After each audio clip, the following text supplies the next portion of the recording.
Brothers Karamazov, Book 2, Chapter 5. So be it, so be it. The elder's absence from his cell lasted for about 25 minutes. It was already past 12:30, yet Dmitri Fyodorovich, for whose sake everyone had gathered, still was nowhere to be seen. But it was almost as if he had been forgotten, and when the elder stepped into the cell again, he found his guests engaged in a most lively general conversation. Ivan Fyodorovich and the two here monks were the main participants. Musev too was trying, very eagerly it appeared, to get into the conversation, but again he had no luck. He was obviously in the background, and they scarcely even responded to him, which new circumstance only added to his growing irritation. The thing was that he had engaged in some intellectual fencing with Ivan Fyodorovich before, and could not calmly endure the seeming negligence from him. Up to now, at least, I have stood very high with all that is progressive in Europe, but this new generation is decidedly ignoring us, he thought to himself. Fyodor Pavlovich, who had given his word to sit in his chair and be silent, was indeed silent for a while, but he watched his neighbor Pyotr Alexandrovich with a mocking little smile, obviously taking pleasure in his irritation. He had been meaning for a long time to pay back some old scores, and now did not want to let his chance slip. Finally, unable to restrain himself, he leaned over his neighbor's shoulder and began taunting him again in a half-whisper. "And why, instead of going away just now after my kissing it belovingly, have you consented to remain in such unseemly company? It's because you felt yourself humiliated and insulted, and stayed in order to display your intelligence and get your own back. You won't leave now until you've displayed your intelligence for them." "What again?"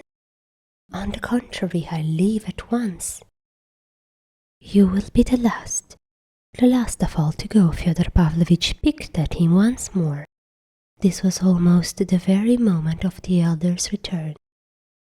The discussion died briefly, but the elder, having sat down in his former place, looked around at them, all as if cordially inviting them to continue.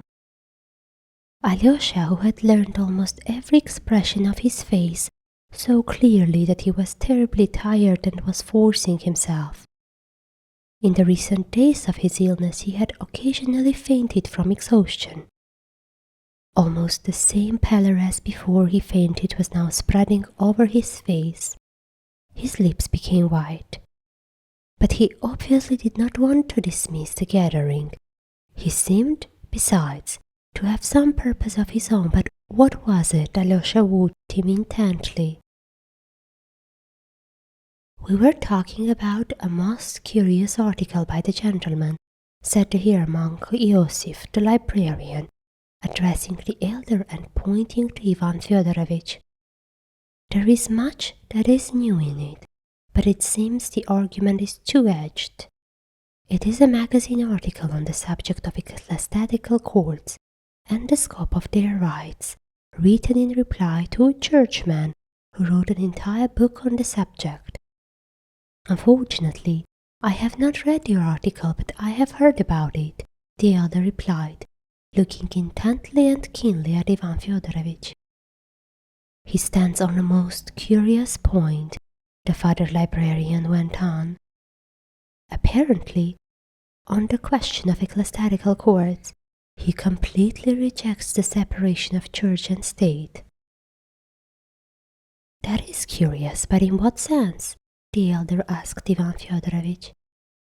The latter answered at last, not with polite condescension, as Alyosha had feared the day before, but modestly and reservedly, with apparent consideration, and evidently without the least ulterior motive. I start from the proposition that this mixing of elements, that is, the essences of church and state taken separately, will of course go on internally, despite the fact that it is impossible, and that it will never be brought not only to a normal, but even to any degree of compatible relationship, because there is a lie at the very root of the matter. Compromise between the state and the church on such questions at court, for example, is, in my opinion, in its perfect and pure essence impossible. The churchman with whom I argued maintains that the church occupies a precise and definite place within the state. I objected that, on the contrary, the church should contain in itself the whole state and not merely occupy a center corner of it, and that if for some reason that is impossible now, then, in the essence of things, it undoubtedly should be posited as the direct and chief aim of the whole further development of Christian society. Perfectly correct, Father Pacey, the silent and learned here among, said firmly and nervously. Sheer ultramontanism, Musef exclaimed, crossing and recrossing his legs in impatience. Ah, but we don't even have any mountains, exclaimed Father Iosif, and turning to the elder, he continued. Incidentally, he replies to the following basic and essential propositions of his opponent, who, mind you, is a churchman.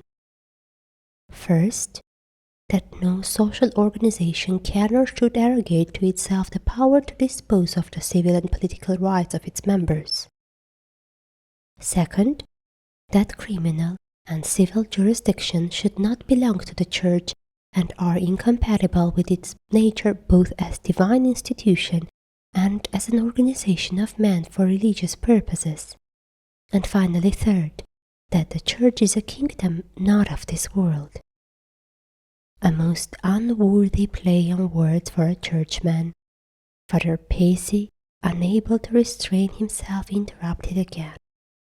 I have read this book to which you objected, he addressed Ivan Fyodorovich, and was astonished by this churchman saying, the Church is a kingdom not of this world. If it is not of this world, it follows that it cannot exist on earth at all. In the Holy Gospel, the words not of this world are used in a different sense. To play with such words is impossible. Our Lord Jesus Christ came precisely to establish the Church on earth. The kingdom of heaven, of course, is not of this world, but in heaven. But it is entered in no other way than through the Church that is founded and established on earth. And therefore, to make worldly paths in this sense is impossible and unworthy. The Church is indeed a kingdom and appointed to reign, and in the end undoubtedly be revealed as a kingdom all over the earth, for which we have a covenant. He suddenly fell silent, as if checking himself. Ivan Fyodorovich, having listened to him respectfully and attentively, went on with a great composure, but as before eagerly and open-heartedly addressing the elder. The whole point of my article is that in ancient times, during its first 3 centuries, Christianity was revealed on earth only by the Church, and was only the Church. But when the pagan Roman state desired to become Christian, it inevitably so happened that having become Christian it merely included the Church in itself, but itself continued to be, as before, a pagan state in a great many of its functions. Essentially, this is undoubtedly what had to happen, but Rome as a state retained too much of pagan civilization and wisdom, for example, the very aims and basic principles of the state, whereas Christ's Church, having entered the state, no doubt could give up none of its own basic principles, of that rock on which it stood, and could pursue none but its own aims, once firmly established and shown to it by the Lord himself, among which was the transforming of the whole world, and therefore of the whole ancient pagan state into the Church. Thus, that is, for future purposes, it is not the Church that should seek a definite place for itself in the state, like any social organization or organization of men for religious purposes, as the author I was objecting to refers to the Church, but on the contrary, every earthly state must eventually be wholly transformed into the Church and become nothing else but the Church, rejecting whichever of its aims are incompatible with those of the Church. And all of this will in no way demean it, will take away neither its honor nor its glory as a great state, nor the glory of its rulers, but will only turn it from a false, still pagan and erroneous path onto the right and true path that alone leads to eternal goals. That is why the author of the book on the principle of ecclesiastical court would have judged correctly if, while seeking and presenting these principles, he had looked upon them as a temporary compromise, still necessary in our sinful and unfulfilled times and nothing more. But as soon as the inventor of these principles makes so bold as to declare the principle he is presenting, some of which Father Iosif has just enumerated, to be immovable, elemental, and eternal, he goes directly against the Church and its holy, eternal, and immovable destiny. That is the whole of my article, a full summary of it. In short, Father Pace said again, stressing each word, according to certain theories which have become only too clear in our 19th century, the Church ought to be transforming itself into the state, from a lower to a higher species, as it were, so as to disappear into it eventually, making way for science, the spirit of the age and civilization. And if it does not want that and offers resistance, then as a result it is allotted only a certain corner, as it were in the state, and even that under control, as is happening in our time everywhere in modern European lands.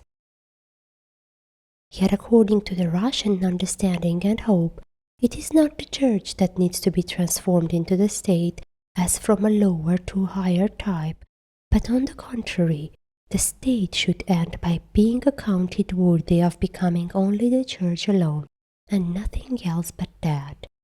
And so be it, so be it. Well, sir, I confess that you have now reassured me somewhat. Iosif grinned, recrossing his legs again. So far as I understand it, this, then, would be the realization of some ideal, an infinitely remote one, at the second coming. That is, as you please, a beautiful utopian dream of the disappearance of wars, diplomats, banks, and so on. Something even resembling socialism. And here I was thinking you meant it all seriously, and that the Church might now, for instance, be judging criminals and sentencing them to flogging, hard labor, perhaps even capital punishment. But if even now there were only ecclesiastical courts, even now the Church would not sentence criminals to hard labor or capital punishment. Crime, and the whole way of looking at it, would then undoubtedly have to change little by little, of course not all at once, not immediately, but still quite soon, Ivan Fyodorovich said calmly and without batting an eye. Are you serious? Iosif looked at him intently. If everything became the Church, then the Church would excommunicate the criminal and the disobedient and not cut off their heads. Ivan Fyodorovich continued, where I ask you, would the excommunicated man go? He would then have to go away not only from man, as now, but also from Christ. For by his crime, he would have rebelled not only against man, but also against Christ's church. That is so now too, of course, strictly speaking, but it is not avowed, and the criminal of today all too often bargains with his conscience. I stole, he says, but I have not gone against the church. I am not an enemy of Christ. Time and again that is what the criminal of today says to himself. Well, but when the church takes the place of the state, it will be very difficult for him to say that, unless he means to reject the church all over the earth, to say, all are mistaken, all are in error, all are a false church, and I alone, a murderer and thief, am the true Christian church. It is very difficult to say this to oneself. It requires formidable conditions, circumstances that do not often occur. Now, on the other hand, take the church's own view of crime.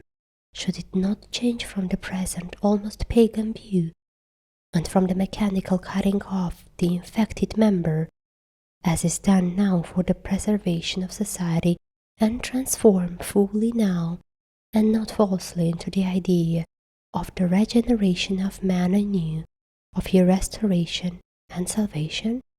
But what are you talking about? Again I cease to understand, Musov interrupted. Some kind of dream again, something shapeless and impossible to understand as well. Excommunication? What excommunication? I suspect you're simply amusing yourself, Ivan Fyodorovich. But you know, in reality it is so even now, the elder suddenly spoke, and everyone turned to him at once. If it were not for Christ's church, indeed, there would be no restraint on the criminal in his evil doing, and no punishment for it later, real punishment, that is not a mechanical one, such as has just been mentioned, which only chafes the heart in most cases, but a real punishment, the only real, the only frightening and appeasing punishment which lies in the acknowledgement of one's own conscience. How is that, may I ask? Musov inquired with the liveliest curiosity. Here is how it is, the elder began. All this exile to hard labor, and formerly with floggings, does not reform anyone, and above all, does not even frighten almost any criminal, and the number of crimes not only does not diminish but increases all the more. Surely you will admit that, and it turns out that society is thus not protected at all, for although the harmful member is mechanically cut off and sent far away out of sight, another criminal appears at once to take his place, perhaps even two others. If anything protects society even in our time, and even reforms the criminal himself and transforms him into a different person, again it is Christ's law alone, which manifests itself in the acknowledgement of one's own conscience. Only if he acknowledges his guilt as a son of Christ's society, that is of the church, will he acknowledge his guilt before society itself, that is before the church. Thus, the modern criminal is capable of acknowledging his guilt before the church alone, and not before the state. If it were so that judgment belonged to society as the church, then it would know whom to bring back from excommunication and reunite with itself. But now the church, having no active jurisdiction but merely the possibility of moral condemnation alone, withholds from actively punishing the criminal of its own accord. It does not excommunicate him, but simply does not leave him without parental guidance. Moreover, it even tries to preserve full Christian communication with the criminal, admitting him to church services, to the holy gifts, giving him alms, and treating him more as captive than as a wrongdoer. And what would become of the criminal, O Lord, if Christian society too, that is the church, rejected him in the same way that civil law rejects him and cuts him off? What would become of him if the church too punished him with excommunication each time immediately after the law of the state has punished him. Surely there could be no greater despair, at least for a Russian criminal, for Russian criminals still have faith. Though who knows, perhaps a terrible thing would happen then. The loss of faith perhaps would occur in the desperate heart of the criminal, and what then?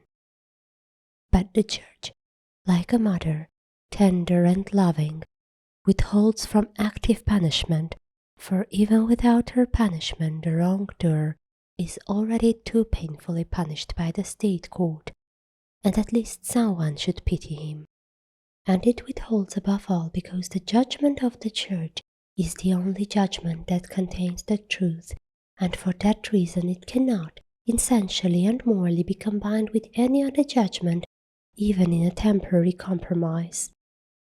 Here it is not possible to strike any bargains. The foreign criminal, they say, rarely repents, for even the modern theorists themselves confirm in him the idea that his crime is not a crime, but only a rebellion against an unjustly oppressive force.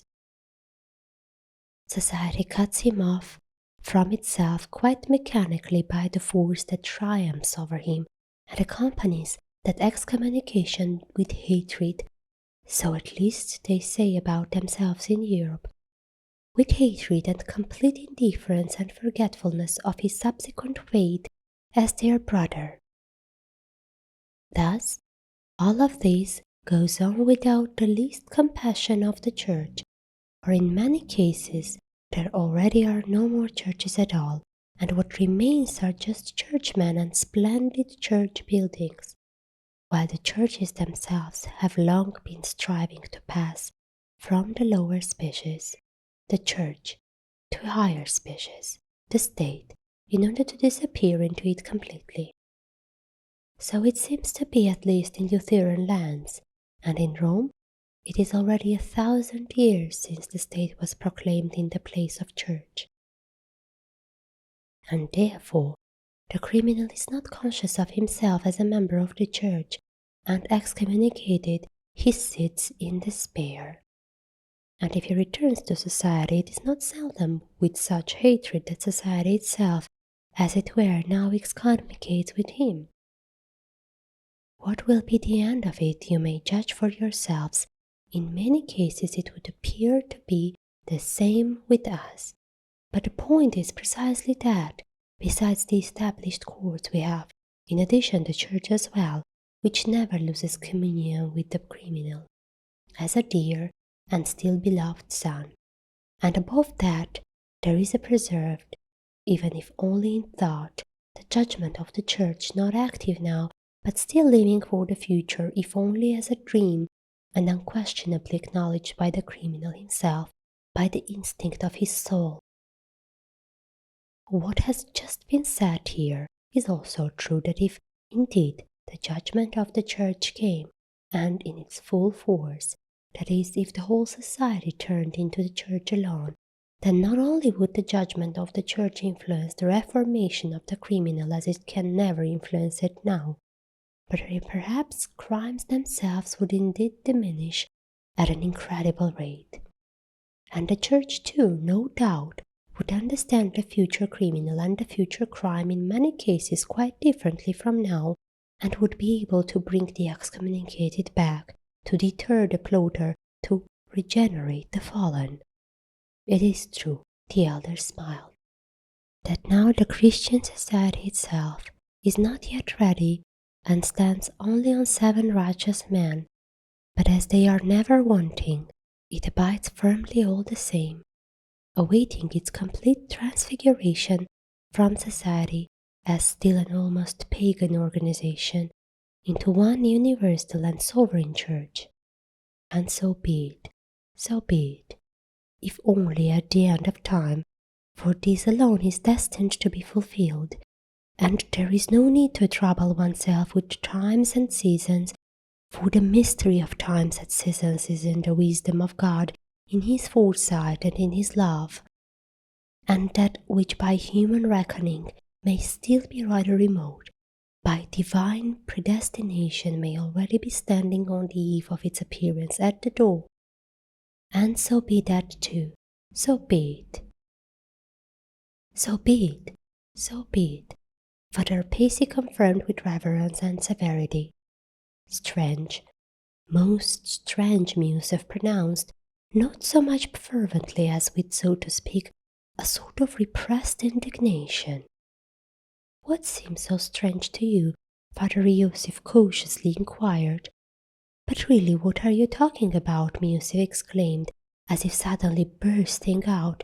The state is abolished on earth, and the church is raised to the level of the state. It's not even ultramontanism, it's arch-ultramontanism. Even Pope Gregory VII never dreamed of such a thing. You have been pleased to understand in it a completely opposite sense. Father Pacey spoke sternly. It is not the church that turns into the state, you see. That is Rome and its dream. That is the third temptation of the devil. But on the contrary, the state turns into the church, it rises up to the church and becomes the church over all the earth, which is the complete opposite of ultramontanism and of Rome, and of your interpretation, and is simply the great destiny of orthodoxy on earth. This star will show forth from the east. Musef was imposingly silent. His whole figure expressed remarkable self-respect. A haughtily condescending smile appeared on his lips. Alyosha followed it with a pounding heart. The whole conversation stirred him deeply. He happened to glance at Rakitin, who stood motionless in his former place by the door, listening and watching attentively, though with downcast eyes. But by the lively color in his cheeks, Alyosha guessed that Rakitin too was stirred, probably no less than he was. Alyosha knew what stirred him. Allow me to relate a little anecdote, gentlemen, Musef suddenly said imposingly and with a sort of especially grand air. In Paris, several years ago, soon after the December Revolution, I happened once, while visiting an acquaintance, then a very, very important and official person, to meet there a most curious gentleman. This individual was not exactly an undercover agent, but something like the supervisor of an entire team of political agents, rather an influential position in its way. Seizing the chance, out of great curiosity, I struck up a conversation with him, and since he was there not as an acquaintance, but as a subordinate official who had come with a certain kind of report, he, seeing for his part how I was received by his superior, deigned to show me some frankness. Well, of course, to a certain extent, that is, he was more polite than frank, precisely as a Frenchman can be polite, the more so because he viewed me as a foreigner. But I well understood him. The topic was socialist revolutionaries, who then, by the way, were being persecuted. Omitting the main essence of the conversation, I shall quote only one most curious remark that this little gentleman suddenly let drop. We are not, in fact, afraid of all these socialists, anarchists, atheists, and revolutionaries, he said. We keep an eye on them, and their movements are known to us. But there are some special people among them, although not many. These are believers in God and Christians, and at the same time socialists. They are the ones we are most afraid of. They are terrible people. A socialist Christian is more dangerous than a socialist atheist. His words struck me even then, but now, here, gentlemen, I somehow suddenly recalled them. That is, you apply them to us, and see us as socialists? Father Pacey asked directly, without beating around the bush. But before Pyotr Alexandrovich was able to think of a reply, the door opened, and in came the long-awaited Dmitri Fyodorovich. Indeed he was, as it were, no longer expected, and his sudden appearance at first even caused some surprise.